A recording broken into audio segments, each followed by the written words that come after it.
Shalom chez vous et bienvenue dans notre rencontre d'aujourd'hui encore, chers amis. Nous sommes dans la joie de vous retrouver aujourd'hui encore. Amahoro iwanyu kandi murakaza neza muri aya materaniro y'uyu munsi turongeye kunezerwa kongera kubabona. J'aime dire, si vous nous suivez, que Dieu vous a fait du bien. Nkunze kuvuga yuko niba mudukurikira nuko Imana yabagiriye neza, C'est-à-dire vous êtes vivants bisobanura yuko muri bazima, et celui qui est vivant a tout à espérer de la part de Dieu. kandi umuntu ufite ubuzima aba afite ibyiringiro byose kuva ku Mana. Celui qui est vivant, même quand il traverse des moments difficiles, a l'espoir de voir des jours meilleurs venir. Umuntu muzima nibwo yaba anyura mu bihe bikomeye aba afite ibyiringiro by'uko azabona ibihe byiza mu minsi iri imbere. Si donc tu es bien, que Dieu soit loué. Niba umerewe neza Imana ihabwe icyubahiro, Et si ça ne va pas, quel que soit le domaine où il y a des soucis, aussi longtemps que tu vis, il y a encore de l'espoir. kandi niba bitagenda mu rwego urwo arirwo rwose waba urimo kunyuramo hari ibyiringiro. La volonté de Dieu, c'est nous faire du bien. Ubushake bw'Imana ni ukutugirira neza, Et parmi les biens que Dieu nous donne, il y a le réveil. Dieu aime les réveils. kandi mu byiza Imana iduha habamo ububyutse. Imana ikunda ububyutse. Le réveil, c'est quand nous retournons dans une bonne communion avec lui. Ububyutse ni igihe dusubiye mu busabane bwiza nayo, Lorsque notre communion avec Dieu est restaurée. mu gihe ubusabane bwacu n'Imana bwongeye kubakwa. Que le réveil soit ton partage où que tu te trouves. Ndasaba kugira ngo ububyutse bube umugabane wawe aho uri hose. Et pour le réveil, il faut beaucoup de choses, mais deux choses principales, dont un, la prière, deux, l'enseignement. Kandi kugira ngo habe ububyutse hari ibintu bibiri by'ingenzi. Icya mbere aba ari amasengesho, icya kabiri ni inyigisho. Dieu nous parle parce qu'il nous enseigne. Imana iratubwira ikatuganiriza kuko itwigisha. Il ne veut pas que tu sois dans l'ignorance, Ntiyifuza yuko tuba mu bujiji, parce que l'ignorance est une maladie. kuko ubujiji ari indwara. Et surtout pas d'ignorance pour ce qui concerne le Saint-Esprit et les dons du Saint-Esprit. Kandi atari ukutamenya gusa ku mwuka wera, ahubwo no kutamenya impano z'umwuka wera. Voilà pourquoi Paul a dit aux Corinthiens, je ne veux pas que vous soyez dans l'ignorance. Niyo mpamvu Pawulo yabwiye Abikorintho arababwira ati sinshaka yuko muyoberwa. Connais pourquoi il y a des dons du Saint-Esprit. Mugomba kumenya impamvu hari impano z'umwuka, Car c'est ta bénédiction. kuko ni umugisha ukomeye Ce sont des tuyaux de bénédiction pour toi. kandi ni imiyoboro y'imigisha kuri wowe. Connais le Saint-Esprit, lui qui donne des dons. Mumenye umwuka wera, we utanga impano, Connais ses actions. kandi mumenye imirimo ye. Et cela dans des différents moments de la vie.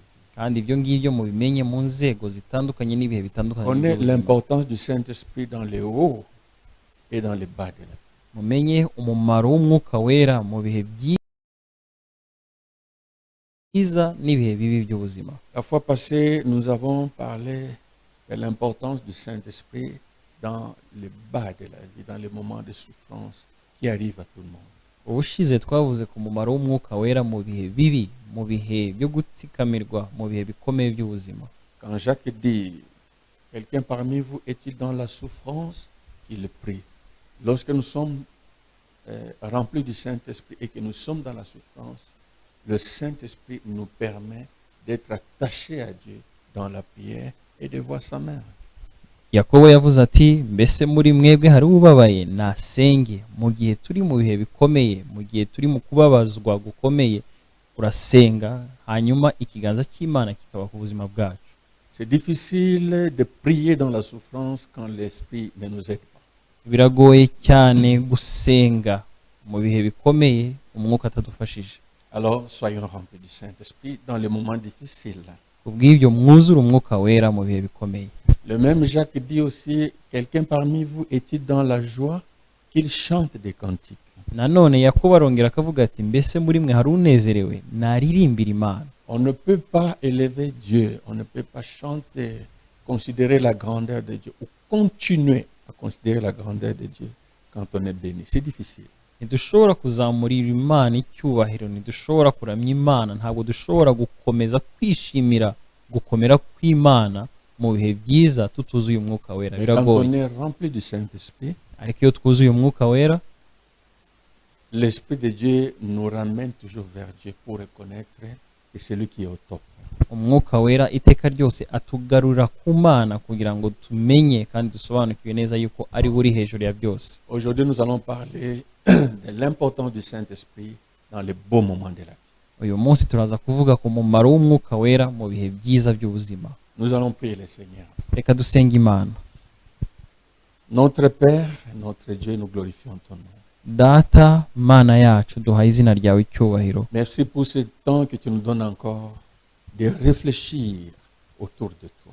Urakoze kubw'uyu mwanya wongeye kuduha kugira ngo twongere gutekereza hamwe nawe. Mes frères, mes sœurs et nous venons nous asseoir devant ton esprit afin qu'il nous instruise. Bashiki banjye na bene data twese tuje imbere yawe kwicara no gucishwa bugufi imbere yawe kugira ngo twigishe. Regarde-nous favorablement à cause du sang de Jésus. Uturebe ijisho ryiza kubera umwuka wera. À cause du sang de Jésus. Kubw'amaraso ya Yesu Kristo. Bénis-nous dans ta bonté. Uduhe umugisha mu buntu bwawe. Nous te prions au nom de Jésus. Uko niko tugusenze mu izina rya Yesu. Amen. Amen. Être rempli du Saint-Esprit dans les bons moments de la vie. Kuzuzwa umwuka wera mu bihe byiza by'ubuzima. Dans les moments de joie. Mu bihe by'umunezero. Dans le moment de satisfaction. Mu bihe byo kunyurwa. Dans le moment où tout va bien. Mu bihe aho ibintu byose bigenda neza. Être rempli du Saint-Esprit à ce moment-là. Kuzuzwa umwuka wera muri ibyo bihe. C'est tellement vital, tellement important. Ni ibintu by'ingenzi mu buzima. Il nous arrive de traverser de bons moments parce que dans la vie, il n'y a pas que de mauvais moments. Bitubaho kunyura mu bihe byiza kuko mu buzima atari ibihe bibi gusa bibamo. Il y a des moments où on est dans la joie. Hari ibihe rwose tuba tunezerewe. Parce qu'on est en bonne santé. Kuko dufite ubuzima buzira umuze. C'est bien d'être en bonne santé. Kandi ni byiza cyane kugira ubuzima bwiza. Ne pas souffrir. Utarwaye. Ne pas prendre des médicaments. Utari ku binini. Des douleurs à gauche à droite. Utari kubabara mu ngingo. Ne pas avoir de problèmes dans le cœur, des maladies de cœur. Udafite ibibazo by'indwara z'umutima. Être satisfait. Rwose unyuzwe. Je souhaite que Dieu te donne ce moment-là. Ndifuza yuko Imana iguha ibyo bihe. Et d'ailleurs, c'est sa volonté. Kandi mu by'ukuri ni ubushake bwayo. Quand on est en bonne santé, physiquement et émotionnellement, on est aussi une source de bénédiction pour les autres. Iyo tuguwe neza mu marangamutima dufite ubuzima buzira umuze mu muribiri tuba n'isoko y'imigisha ku bandi. On est un témoignage devant Dieu. Tuba dufite guhamwa n'Imana. On n'est pas une charge pour soi-même ou une charge pour les autres. Twebwe ubwacu tutiremereye kandi tutaneremereye n'abandi. La maladie nous prend de l'argent. Uburwayi butwambura amafaranga. Il faut se faire soigner, il faut acheter des médicaments. Tuba dukeneye kwivuza no kugura imiti. Certains soins sont tellement chers que quand on est en bonne santé, on peut même épargner. Ikiguzi rimwe na rimwe cy'ubuzima usanga gihenze cyane ku buryo tudashobora no kwizigamira. Pour certaines maladies, il faut par exemple aller à l'étranger. Ku ndwara zimwe na zimwe bidusaba no kujya mu mahanga. Et vous pouvez imaginer combien ça coûte. Ibyo ngibyo nawe wabitekereza amafaranga bitwara. Bitwara ikiguzi kinini. Quand on est en bonne santé, on économise l'argent. Mu yandi magambo iyo dufite ubuzima bwiza turazigama tukagenga neza amafaranga yacu. Ce n'est pas facile d'avoir des gens pour te garder quand tu es malade. Ntibiba byoroshye kubona bakurwaza mu gihe urwaye. Parce que quand on souffre pendant un long moment, même ceux qui veillent sur nous se fatiguent. Kuko no mu gihe urwaye igihe kinini n'abaturebera n'abatwitaho bararuha. Ainsi quand on est en bonne santé, on n'est pas une charge pour les autres. Ubw'ibyo iyo dufite ubuzima buzira umuze ntituba turi umutwaro ku bandi. On a facilement d'amis lorsqu'on est en bonne santé. On a beaucoup d'amis, on a facilement les amis lorsqu'on va bien. Tuba dufite inshuti nyinshi kandi no mu buryo bworoshye mu gihe tuguwe neza. On peut être dans la joie aussi parce qu'on a la paix. Dushobora kuba mu munezero nanone kuko dufite amahoro. Quand je parle de la paix, il n'y a pas que la paix intérieure, il y a aussi la paix autour de soi. iyo mvuga amahoro simvuga amahoro gusa y'imbere ahubwo mba mvuga n'amahoro yo ku mpande ku Il y a bidukikije. des moments où ça marche très bien dans le couple. Hari ibihe rwose ibintu byose biba bigenda neza mu rushako, Tu t'entends très bien avec ton mari et ta femme. wumvikana neza cyane n'umugabo wawe cyangwa umugore wawe, La famille est dans l'harmonie, les parents, les enfants, tout va bien.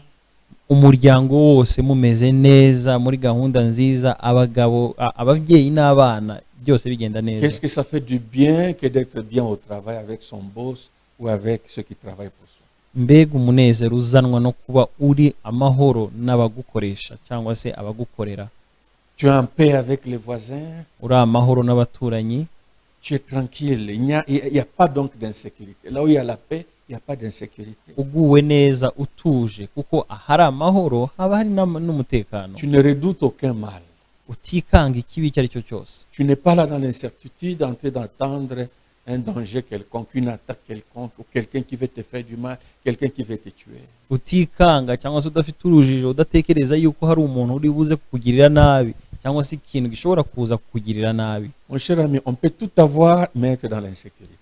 Mwene data, ushobora kugira byose ariko ntugire umutekano. Et d'ailleurs, parmi les gens qui vivent dans l'insécurité, ce sont les riches et les grands. Ils ont tout le temps peur qu'on les empoisonne, qu'on les tue, qu'il y ait des gens qui viennent leur faire du mal. Ils se font garder à gauche, à droite par des hommes et des femmes armées.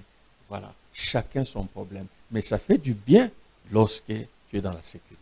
Ahubwo abantu akenshi ukunda gusanga badafite umutekano ni abakire cyane ndetse n'abakomeye ku isi. Usanga iteka ryose bafite ubwoba yuko hari umuntu uri bubagire nabi, hari umuntu uri bubice, hari umuntu uri bubaroge. Ugasanga akenshi bahoze muri ubwo buzima bwo kubura umutekano. Birakwiriye kugira umutekano. Et Dieu te donne la sécurité Imana iguhe umutekano dans ton cœur et autour de toi. mu mutima wawe no ku mpande zawe. Ce sont des moments où on peut aller dans un restaurant calmement. Ibyo ni ibihe ushobora kujya mu nzu y'uburiro uguwe neza, Être à table et manger sans redouter. kuba uri aho urira wicaye ku meza udafite ubwoba, Faire confiance à ceux qui te servent, ainsi de suite. ukagira icyizere abakugaburira n'abaguhereza. Ce sont des moments de joie. Ibyo ni ibihe by'umunezero. Que Dieu te donne cela au nom. Imana iguhe ibyo bihe mu izina rya Yesu. On peut être dans la joie parce que aussi on est dans l'abondance matérielle. Dushobora kuba nanone mu munezero no kugubwa neza kuko dufite ibirenze mu buryo bw'ifatika. Tout le monde a besoin d'avoir du minimum. Buri muntu wese aba akeneye kugira iby'ibanze, Minimum pour vivre. byibuze iby'ibanze kugira ngo ubashe Quand kubaho. tu as ça, c'est bien, ça fait du bien. Iyo ufite iby'ibanze nabyo bizana umunezero. Le Seigneur lui-même a dit quand quelqu'un a la nourriture et les vêtements, cela lui suffit. C'est-à-dire il y a les fondamentales, il y a l'élémentaire. Yewe n'umwami nawe yaravuze ati mu gihe umuntu afite ibyo kurya n'ibyo kwambara, ibyo ni byiza Tu as la by'ibanze. nourriture, le vêtement, tu as un toit. Ufite ibyo kurya, ufite ibyo kwambara, ufite inzu wikingamo, Ça fait du bien. ibyo bigira Mais il y neza, a des bizana moments où umunezero. on n'a plus que l'élémentaire ou ce qui est de base, on en a plus. On est dans l'abondance. Ariko nanone hari n'igihe utaba ufite gusa ibyo ngibyo by'ibanze ahubwo ufite ibirenze. On en a pour soi et on est en mesure de bénir les autres.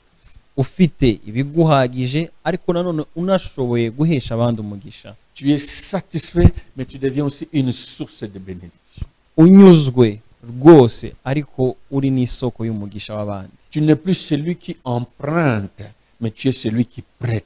Utakiri wa wundi usaba, uguriza abandi, uguza abandi, uguriza abandi ahubwo uguza abandi. Tu ne demandes plus de crédit, Udasaba inguzanyo mais c'est toi qui donnes des crédits. ahubwo ari wowe utanga inguzanyo. Ça fait partie des promesses que Dieu a données à Israël. Ayo namwe mu masezerano Imana yahaye Que Abisiraheli. Dieu t'élève, Imana ikuzamure qu'il te rwose. donne l'abondance. Imana iguhe ibirenze ibyo ukeneye. Tu peux dépasser même l'abondance, tu vas jusqu'au niveau de la richesse. Ushobora no kuva kuri ibyo ngibyo kurenga ibirenze ibyo ukeneye ukagera no ku rwego rwo kuba umukire. C'est-à-dire, ce que tu as se multiplie. Bisobanura mu gihe ibyo ufite byose bigenda byikuba. Ça se multiplie, tu diversifies tes activités, tu multiplies cela dans des pays, ainsi de suite. bikikuba rwose ukagura ibikorwa byawe ukarenga n'imbibi z'ibihugu matériellement, financièrement. mu buryo bw'ibifatika no mu buryo bw'ubukungu. Que Dieu te donne ça. Imana ibyo nabyo ibiguhe. C'est toujours important quand tu es dans ce moment-là d'être rempli du Saint-Esprit. Iteka ni ingenzi cyane mu gihe uri muri ibyo bihe kuzuzwa umwuka wera. Mon cher ami, on peut être bien dans la joie lorsqu'il y a la célébrité. La célébrité, c'est une bénédiction. Inshuti yanjye rwose ushobora kuba mu munezero mwinshi mu gihe wamamaye uri icyogere. Quand Dieu te fait du bien, on parle de toi sans que tu veilles. Iyo Imana ikugiriye neza abantu barakuvuga. Quand Dieu te donne l'intelligence, on parle de toi sans que tu le veilles. Rwose mu gihe Imana iguhaye ubwenge abantu barakuvuga niyo utabubishaka.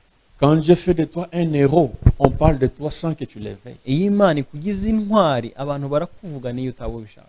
Quand on trouve en toi des solutions, les gens parlent de toi. Iyo abantu bakubonamo ibisubizo abantu barakuvuga. Quand Dieu te oint, les gens parlent de toi. Iyo Imana igusize amavuta abantu barakuvuga. Ce n'est pas toi qui parles de toi. Ntabwo ari wowe uba wivuga. Les œuvres de Dieu autour de toi parlent et les gens te cherchent. Ahubwo imirimo y'Imana igukikuje niyo yonyine ubwayo yivugira abantu bakagushaka. C'est Dieu qui élève. Ni Imana izamura. C'est Dieu qui rabaisse. Akaba ari n'Imana imanura. Dieu ne rabaisse pas seulement. Imana ntabwo imanura abantu gusa. Non, non, non. Et d'ailleurs, ce n'est pas sa volonté de rabaisser. Rwose mu by'ukuri si n'ubushake bwayo gukomeza kumanura. Ton Dieu est celui qui élève. Ahubwo Imana yawe ni Imana izamura abantu. Si tu es élevé, que Dieu te bénisse. Niba warazamuwe Imana iguha umugisha. S'il y a des promesses d'élévation, que Dieu les accomplisse. Niba ufite amasezerano yo kuzamurwa Imana yasohoze. Comme il veut dans sa stratégie au moment opportun, que Dieu élargisse, qu'il étende ta demeure. Nk'uko ibishaka mu buryo bwayo mu gihe gikwiriye Imana yagure imbago z'ubuturo bwawe. Et d'ailleurs, j'ai envie de te dire ceci. Kandi mu by'ukuri ndumva mfite ubushake Quand tu marches avec Dieu, mu gihe cyose ugendanye n'Imana, Dieu va étendre ta demeure à gauche, il va étendre aussi ta demeure à droite. Imana izagura ubuturo bwawe ibumoso nirangize na bwagura iburyo bwawe. C'est Dieu qui stabilise. Ni Imana ishikamisha abana bayo. Il enrichit et l'appauvrit. Ni Imana ikenesha Il élève de la ikanatungisha. poussière, il fait asseoir avec les grands. Ni Imana ikura mu mukungugu ikicazanya C'est n'abakomeye. la volonté de Dieu. Ni ubushake bw'Imana. Donc on peut être dans la joie, mon ami. Rero dushobora kubaho mu munezero inshuti. On peut être dans la joie lorsqu'on est soutenu par beaucoup de gens. Dushobora kuba mu munezero mu gihe dushigikiwe n'abantu benshi. Ah, ça n'a jamais été bon de se sentir seul. Mu by'ukuri ntabwo byigeze bibaho byiza kumva uri wenyine. La solitude, c'est une maladie, c'est comme une maladie qui ronge. Ubwigunge ni indwara imara umuntu. Quand tu as des gens qui t'entourent, Igihe ufite abantu bagukikuje, les gens de la famille, les amis, les collègues qui te soutiennent, qui t'encouragent, c'est une bénédiction. abo musangiye umuryango, inshuti, abo mukorana, abo ni abantu bagushigikira. Parce que ça n'arrive pas toujours, mon ami. Kuko ibyo ngibyo ntabwo bibaho buri gihe. La plupart des gens découragent. Abantu benshi, umubare mwinshi ni abaca intege La abandi. plupart des gens sont jaloux. Abenshi ni abanyeshyari. La plupart des gens cherchent à faire tomber les autres. Abenshi ni abashaka kugusubiza inyuma. Peu de gens soutiennent.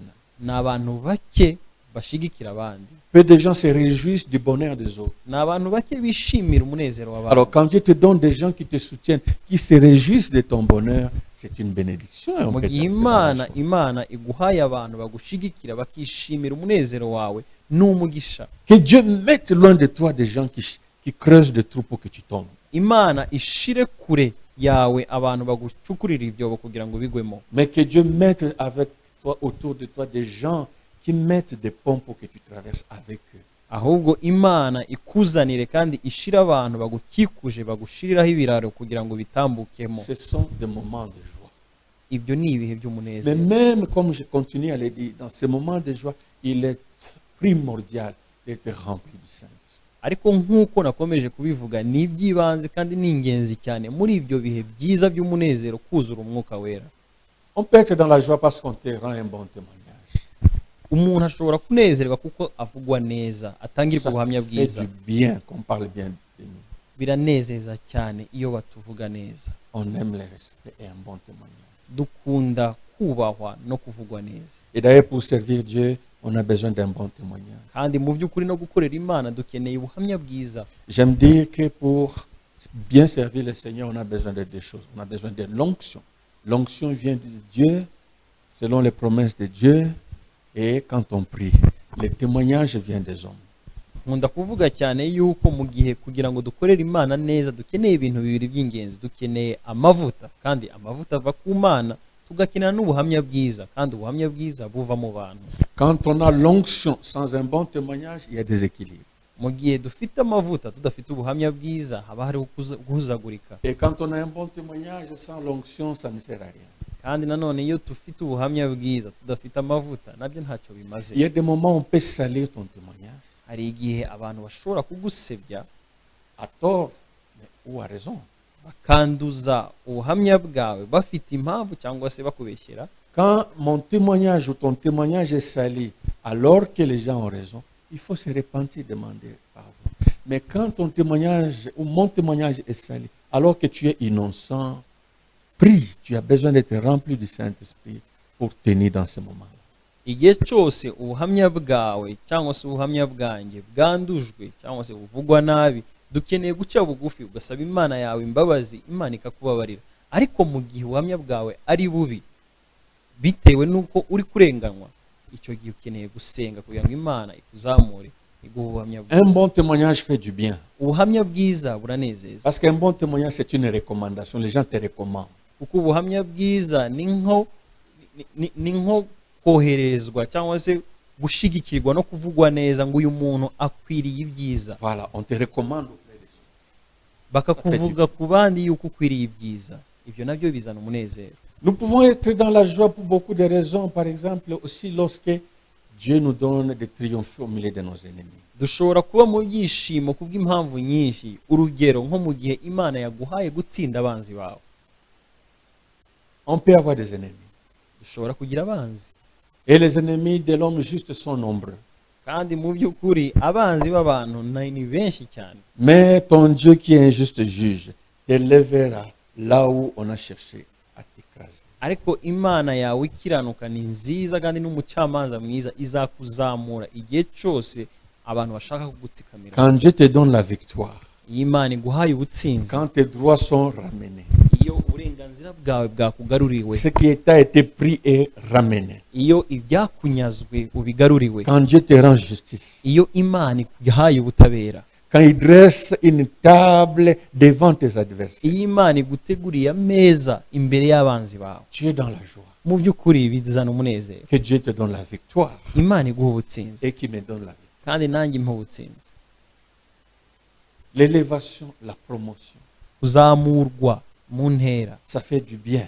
ibyo nabyo biranezeza. Vivre à l'abri des besoins, Kuba uri kure y'ubukene, ça fait du bien. ibyo nabyo biranezeza. Être rempli du Saint-Esprit, Kuzura umwuka wera, être utilisé par Dieu, gukoreshwa n'Imana, avoir un ministère qui prospère, kuba ufite umurimo waguka, voir les actions de Dieu au travers ton ministère, kubona imirimo y'Imana mu murimo ukora, les âmes qui se convertissent, kubona ubugingo les bw'abihana, possédés qui sont délivrés, kubona abahanzweho n'imyuka les mibi malades qui babohoka, sont guéris, abarwayi bakira, les gens qui sont consolés. kubona abantu basubizwamo Ça te imbaraga. réconforte dans ta foi. Ibyo bigusubizamo imbaraga mu kwizera kwawe, Parce que tu te rends compte que Dieu est avec toi. kuko mu by'ukuri uba uzi neza yuko Imana iri kumwe Ça nawe. fait du bien d'être sûr que Dieu est avec nous. Biranezeza cyane kuba uzi neza yuko Imana iri kumwe nawe.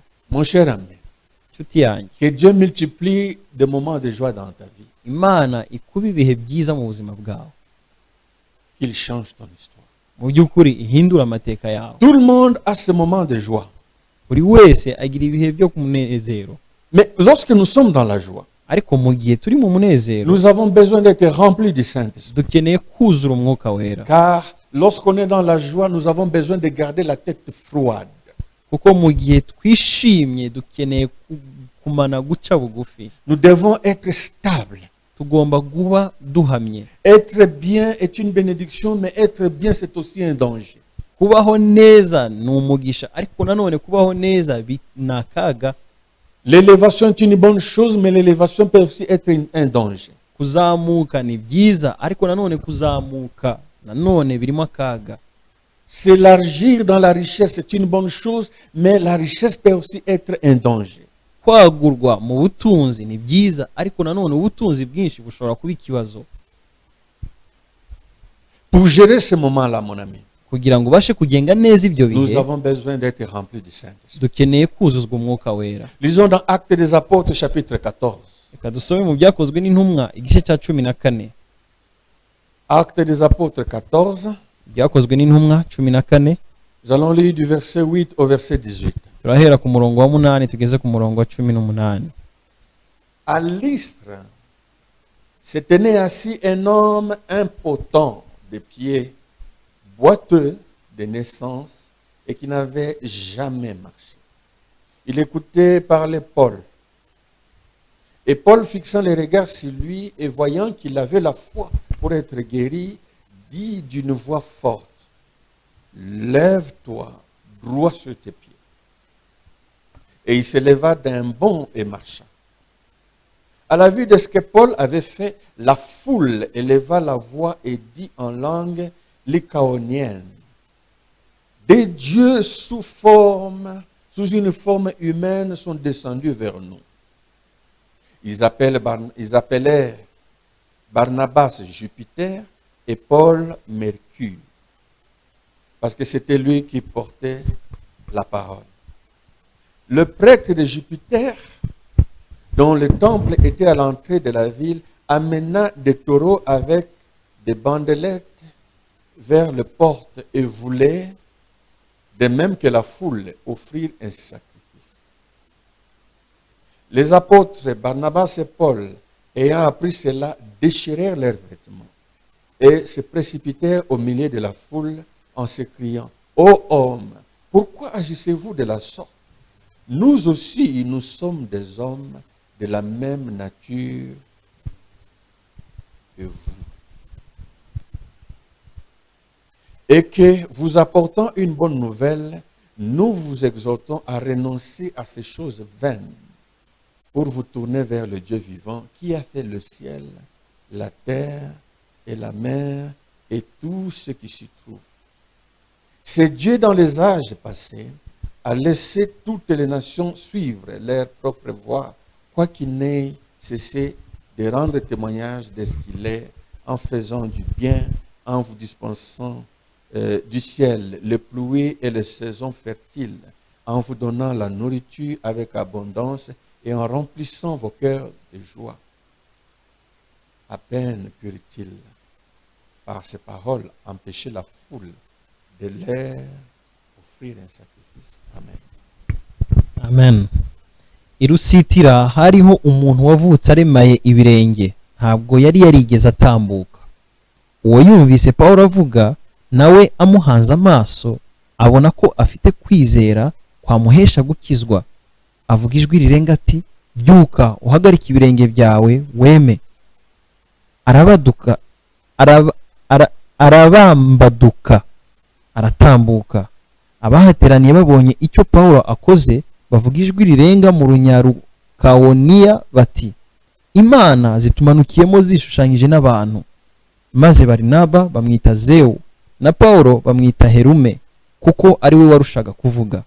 Nuko umutambyi wa Zewu, ariyo yari ifite urusengero rwayo imbere y'umudugudu, azana amapfizi yambaye imyishwa ku irembo ry'umudugudu, ashaka gutamba igitambo we na rubanda rwari ruhari. Ariko intumwa Barinaba na Pawulo babyumvise, bashishimura imyenda, baturumbukira muri rubanda, bavuga ijwi rirenga bati, mwabagabo mwe, niki gitumye mugira mutyo? Natwe turi abantu buntu, tumeze nkamwe, kandi turababwira ubutumwa bwiza, ngo mureke ibyo bitagira icyo bibamarira, muhindukirire Imana ihoraho, yaremye ijuru n'isi n'inyanja n'ibirimo byose, ari nayo yakundiye amahanga yose mu bihe byashize kugendera mu migenzo yayo, ariko ntiyirekeraho itagira icyo kuyihamya, kuko yabagiriraga neza mwese, ikabavubira imvura yo mu ijuru, ikabaha imyaka myiza, ikabahaza ibyo kurya, ikuzuza imitima yanyu umunezero. Bamaze kuvuga ibyo, babuza rubanda gutamba ibitambo, ariko bibaruhije cyane. Amen. Des moments de bénédiction sont de bons moments. Ibihe by'imigisha ni ibihe Mais byiza les moments de bénédiction sont aussi des moments dangereux. ariko ibihe by'imigisha ni ibihe biteye ubwoba mu rundi ruhande. C'est tellement dangereux que certaines personnes ont dit qu'il est plus facile de gérer la pauvreté ou des problèmes que gérer la bénédiction ou l'élévation. Biba biteye ubwoba cyane ku buryo hari abantu bamwe bemeza neza yuko byoroshye cyane kubaho kurinda ubuzima bwo gusenga Imana mu bihe bibi kurusha Tout le mu monde bihe a ce byiza. moment de bénédiction. Buri wese agira ibihe by'imigisha Et c'est Dieu qui détermine le niveau, la catégorie de bénédiction, de joie qu'il donne à chacun. kandi Imana niyo igena urwego, umumaro n'umwimerere w'umugisha iha abantu. Quelque chose d'extraordinaire est arrivé à Paul et Barnabas. Hari ibintu bidasanzwe byabaye kuri Pawulo na Barinaba. Ils sont arrivés dans une ville à Lystre. Bagiye mu mujyi i Lusitira, C'étaient des hommes de Dieu remplis du Saint-Esprit. bari abakozi b'Imana buzuye umwuka wera. Parce que quand ils sont arrivés à cette ville-là, à la porte de la ville, il y avait un boiteux et ils ont ordonné le boiteux s'est remis sur pied. C'était donc un miracle. Kuko bakigera ku marembo y'uwo mudugudu hari umugabo waremaye utarigeze agenda, bakimubonye baramusengera arahaguruka aragenda. Icyo cyari Cet homme n'a igitangaza. jamais marché depuis sa naissance. Uwo muntu yaratarigera agenda kuva yavuka, Et ce miracle ne pouvait jamais passer inaperçu. kandi icyo gitangaza nticyari kubaho ngo abantu babure kukibona. Et la foule s'est accourue lorsqu'ils ont appris ce miracle-là. Nuko rubanda rurahurura mu gihe bamenye icyo gitangaza cyabaye. Quand les gens ont vu ce miracle, Mu gihe abantu babonye icyo gitangaza, comment Paul a parlé avec Barnabas et les boiteux se levaient par un bond comme en sautillant, uburyo Pawulo na Barinaba bavuze hanyuma icyo kirema kigahaguruka gisimbuka, ils se sont mis à se crier, ils ont dit, des dieux sous des formes humaines sont descendus au milieu de nous. baratatse cyane baravuga ngo Imana mu ishusho y'abantu yazatugendereye. Les hommes les ont appelés des dieux. Abantu babise Imana. Tu peux avoir l'argent, tu peux avoir ceci ou cela, mais quand même, les gens autour de toi t'appellent Dieu, je me dis, c'est parmi les combles des choses qui donnent la joie. Ushobora kugira ubutunzi, ushobora kugira ibisagutse, ushobora kugira ubukire, ariko mu by'ukuri iyo abantu bakwise Imana birumvikana yuko bizana umunezero mwinshi. Tu es flatté dans ton orgueil. Mu by'ukuri rwose baba Tu koze ku bwibone peux bwawe. sentir des sentiments du genre, mais attends, je ne suis pas comme tout le monde. Ushobora kugira ibyiyumvo byo kumva ngo mu by'ukuri ntabwo meze nk'abandi. Quand les gens te considèrent comme Dieu, ils te respectent. Iyo abantu bagufata nk'Imana baba baguhaye icyubahiro. Quand les gens te considèrent comme un Dieu, ils t'apportent des dons et des offrandes. Iyo abantu bagufata nk'Imana bakuzanira impano n'amaturo, Ils parlent de toi à gauche, à droite. bakakuvuga iburyo n'ibumoso, Les gens sont terrorisés devant toi. abantu bakaba bahinda umushyitsi imbere Ainsi yawe. de suite, l'orgueil humain est flatté. Mu by'ukuri ubwibone bwa muntu buba bukozweho. Je ne sais pas quel est le niveau de ta bénédiction, Sinzi urwego rw'umugisha wawe, mais on ne t'a pas encore appelé un Dieu. ariko kugeza ubu ngubu ntabwo barakwita Imana. Paul et Barnabas ont été appelés des dieux. Pawulo na Barinaba biswe Imana. Ils ont appelé Barnabas comment Jupiter Barinaba bamwise Zewu, et Paul on l'a appelé Mercure. nuko Pawulo nawe bamwita Herume. Ils les ont comparés à leur divinité de l'époque. Icyo gihe babagiranyije n'Imana basengaga icyo Ce qui est gihe. extraordinaire dans cette histoire, c'est que quand l'un des prêtres de ces divinités a appris cela, il s'est accouru pour prendre des animaux, donc pour leur offrir des sacrifices.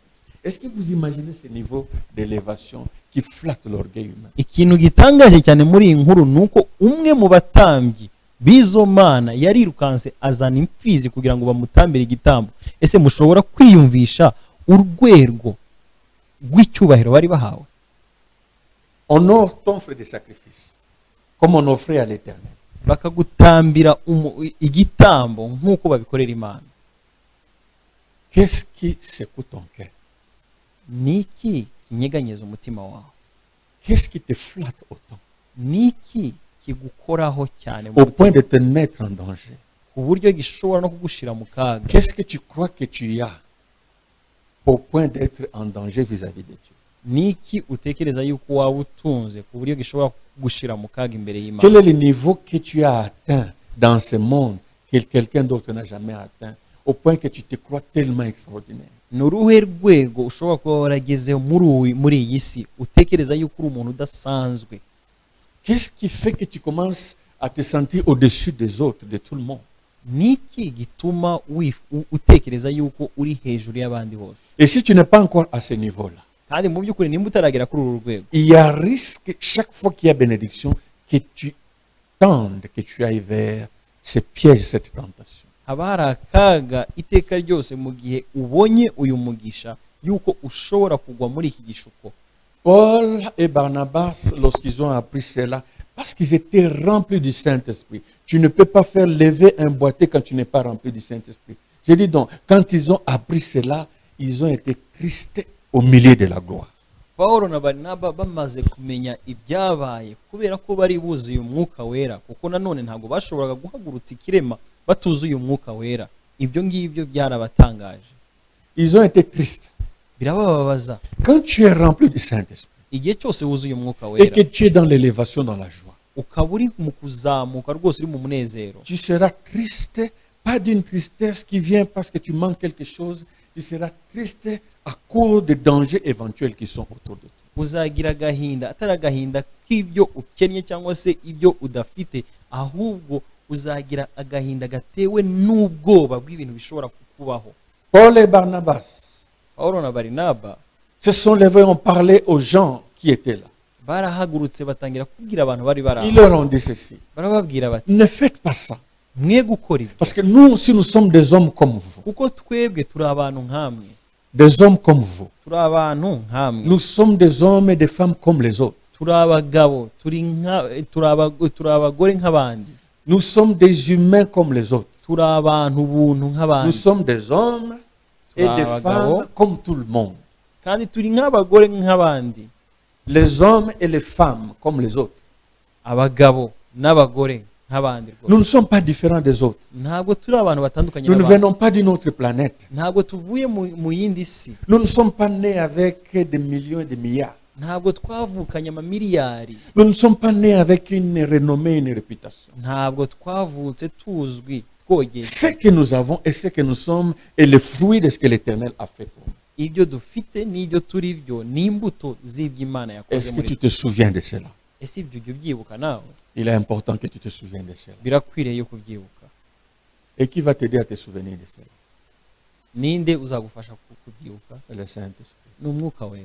Quand tu es entouré de gens qui acclament, Igihe ukikujwe n'abantu bagukomera mu mashyi, quand tu es entouré de gens qui te flattent, igihe ukikujwe n'abantu bakubwira amagambo quand tu es meza, entouré de gens qui dansent pour toi, igihe ukikujwe n'abantu bakubyinira, quand tu es entouré de gens qui te disent que le niveau que tu as atteint est un autre niveau, tu n'es plus dans le niveau des autres. igihe ukikujwe n'abantu bakubwira ngo urwego wagezeho ni urwego rudasanzwe, rutari urw'abantu, Des gens qui flattent ton orgueil, qui te disent tu ne peux plus t'asseoir avec les autres. abantu bakora ku bwibone bwawe bakakubwira ngo ntabwo ugomba kwicarana n'abandi, Tu ne peux plus manger comme tout le monde, abantu bakubwira ngo ntabwo warya kimwe n'abandi, voyager comme tout le monde. ntabwo wagenda kimwe n'abandi, Tu ne peux plus prier pour tout le monde. oya rwose ntabwo wakongera gusengera abantu Tu ne bose, peux plus prier avec tout le monde. ntabwo wakongera gusengana n'abandi. Quand tu es entouré de gens qui ne parlent que de tes hauts faits et qui te cachent la réalité de tes faiblesses. Igihe ukikujwe n'abantu bavuga gusa ibigwi byawe bakaguhisha intege nke zawe, Et quand tu regardes,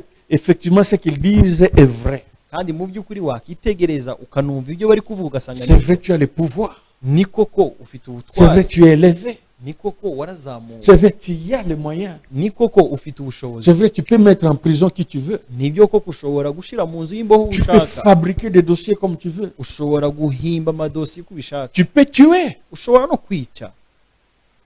Quand tu es entouré de gens qui sont là, qui te flattent, qui t'élèvent, prêts à te faire un Dieu. Iyo ukikujwe n'abantu bakuzamura bakuvuga ibigwi kandi biteguye kukugira imana, Quand tu es entouré de vautours qui profitent autour de toi et qui veulent que tu restes là. iyo ukikujwe n'abantu bakuririraho kandi bashaka gukomeza kukuriraho kandi bifuza yuko uguma aho ngaho, Quand tu es entouré de gens qui ne t'aiment pas, mais qui te flattent. iyo ukikujwe n'abantu batagukunda ariko bagushyeshyengesha amagambo, Qui te refusent la vérité. abantu bakwima ukuri, Qui va te sauver? ninde uzagukiza? Le Saint-Esprit va te sauver. Umwuka wera azagukiza. Il va te rappeler que tu es un homme, que tu es une femme comme les autres. Umwuka wera azakwibutsa yuko uri umugabo, uri umugore nk'abandi bose. Tu vas être humble. uzacishwa bugufi tu vas donner gloire à Dieu. uhereze Imana icyubahiro. Le Saint-Esprit nous permet de fuir l'orgueil. Le Saint-Esprit nous permet de fuir l'arrogance. Umwuka wera adushoboza guhunga ubwibone n'agasuzuguro. Paul et Barnabas ont dit, ne faites pas ça. Pawulo na Barinaba baravuze bati mwe kubikora. Ne revenez pas à ces choses-là. Ni ukuri rwose ntimuzasubire no gukora ibyo bintu. Adorez Dieu en quelque sorte. Parce que c'est lui qui vous donne la pluie, qui vous donne des saisons, qui vous donne des semer, des récolter. Ce n'est pas nous. Ce que vous avez, c'est Dieu qui vous les donne, ce n'est pas moi. Ahubwo muramye Imana kuko niyo Imana niyo ibaha ibyiza, niyo ituma mubiba, niyo ituma musarura, niyo ibaha imvura, ni nayo ibaha ibihe byiza. Ntabwo ari twebwe rwose. Ce n'est pas toi qui fais vivre.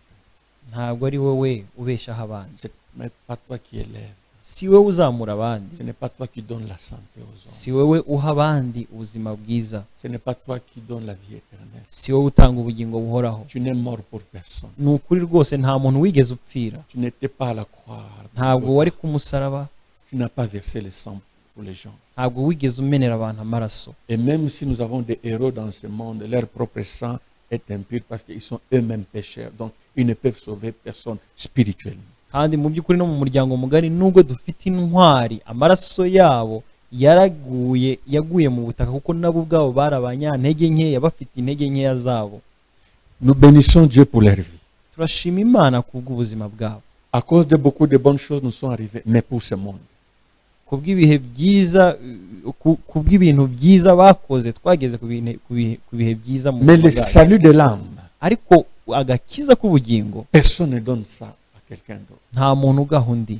Personne n'amène au ciel. Personne ne ressuscite d'entre les morts. Nta muntu ujyana mu ijuru, nta muntu uzura abantu mu bapfuye. Il y a des choses qui n'appartiennent qu'à Dieu. Hari ibintu bigenerwa Imana yonyine. Le Saint-Esprit va t'aider à garder le peu de reconnaissance qui sont dus aux hommes, les respects, mais le Saint-Esprit va t'aider à donner toute la gloire à Dieu. Umwuka wera azagufasha anagushoboze akwibutse amashimwe akwiriye abantu, ariko nanone akwibutse yuko icyubahiro cyose gikwiriye Imana. Dieu ne partage jamais sa gloire avec un homme. Imana nta na rimwe isangira icyubahiro cyayo n'umuntu. Et quand quelqu'un veut partager la gloire de Dieu, Dieu l'écrase. Kandi iyo umuntu ashatse gusangira nayo icyubahiro, Imana iramugonyora. C'est l'amitié du Saint-Esprit. C'est la plénitude du Saint-Esprit qui va te convaincre de rendre grâce à Dieu, de respecter, dire merci aux hommes, mais d'adorer Dieu. Kuzura umwuka wera n'ubucuti dufitanye nawe nibwo budushoboza gushimira abantu, ariko icyubahiro cyose tukakigarurira Imana. À Dieu ce qui appartient à Dieu. Iby'Imana bihabwa Imana. À César ce qui appartient à César. Ndetse n'ibya César bihabwe César. Ça c'est la leçon du Saint-Esprit. Ayo ni amasomo y'umwuka wera. Il y a des gens qui croient qu'on a besoin de la plénitude du Saint-Esprit que pour parler en langue, prophétiser, c'est pas moi prêcher l'évangile. Vivre une vie normale qui plaise à Dieu et aux hommes peut être donné par la plénitude du Saint-Esprit. Hari abantu bategereza yuko kuzura umwuka wera bidushoboza kuvuga mu ndimi, guhanura no gukora ibindi bitandukanye mu murimo w'Imana, ariko kubana neza n'abantu, kubaha icyubahiro tubagomba, nabyo tubihabwa n'umwuka wera. Ne tombe pas après s'être mis debout. Ntuzagwe mbere nyuma yo guhaguruka. Ne va pas plus bas alors que Dieu t'avait élevé. Ntuzasubire hasi nyamara Imana yari Ne yarakuzamuye. deviens pas pauvre alors que Dieu t'avait donné. Ntuzakene kandi nyamara Imana yari yaguhaye. Garde la joie en donnant à Dieu sa louange. Urinde uwo munezero uha Imana icyubahiro ikwiriye. Lisons dans Actes des Apôtres chapitre 2. Reka dusome ibyakozwe n'intumwa igice cya kabiri. Actes des Apôtres chapitre 2, le verset 15 et 17. C'est les versets que nous avons lus la fois passée. Ibyakozwe n'intumwa igice cya kabiri umurongo wa 15 n'umurongo wa 17. Ibi ni ibyanditswe twasonye ubushize. Ces gens ne sont pas ivres comme vous le supposez, car il est seulement 9 heures du matin. Mais maintenant se réalise ce que le prophète Joël a annoncé. Voici ce qui arrivera dans le dernier jour, dit Dieu. Je répandrai mon esprit sur tout être humain. Vos fils et vos filles deviendront prophètes. Je parlerai par des visions à vos jeunes gens et par des rêves à vos vieillards. Amen. aba ntibasinze nk'uko mwibwira kuko ubu ari isaha ya gatatu y'umunsi, ahubwo ibyo mureba ibi byavuzwe n'umuhanuzi Yoweri ngo Imana iravuze iti uku niko bizaba ku munsi y'imperuka, nzasuka ku mwuka wanjye ku bantu bose, kandi abahungu n'abakobwa banyu bazahanura, n'abasore banyu bazerekwa, n'abakambwe babarimo bazarota. Amen. N'oublie pas ce qui était arrivé le jour de Pentecôte. Ibyabaye ku munsi wa Pentecote. Ce jour-là, quelque chose d'extraordinaire est arrivé.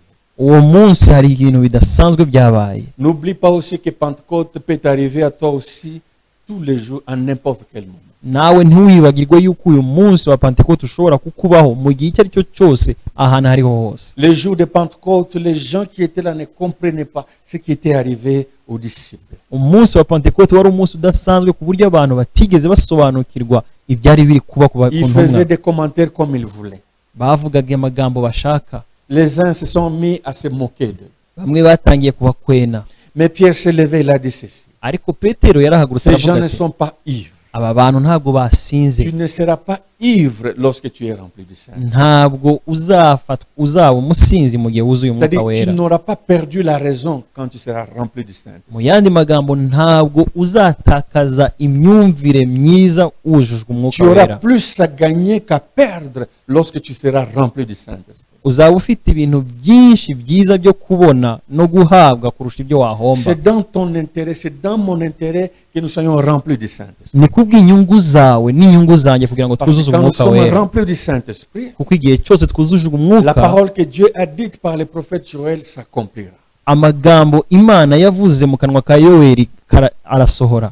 Nos fils et nos filles prophétiseront. Abana bacu b'abahungu n'abakobwa bazahanura. Dieu parlera à des jeunes par des visions. Imana izavugisha abakiri batoya mu mayerekwa. Et Dieu parlera aux vieillards au travers des sons. Imana izavugisha abakambwe mu nzozi. Quand Dieu te parle, Iyo Imana ikuvugishije, quand Dieu nous parle, iyo Imana même ituganirije, lorsque nous sommes dans l'élévation, no mu gihe turi mu kuzamurwa, il nous rappelle sa gloire.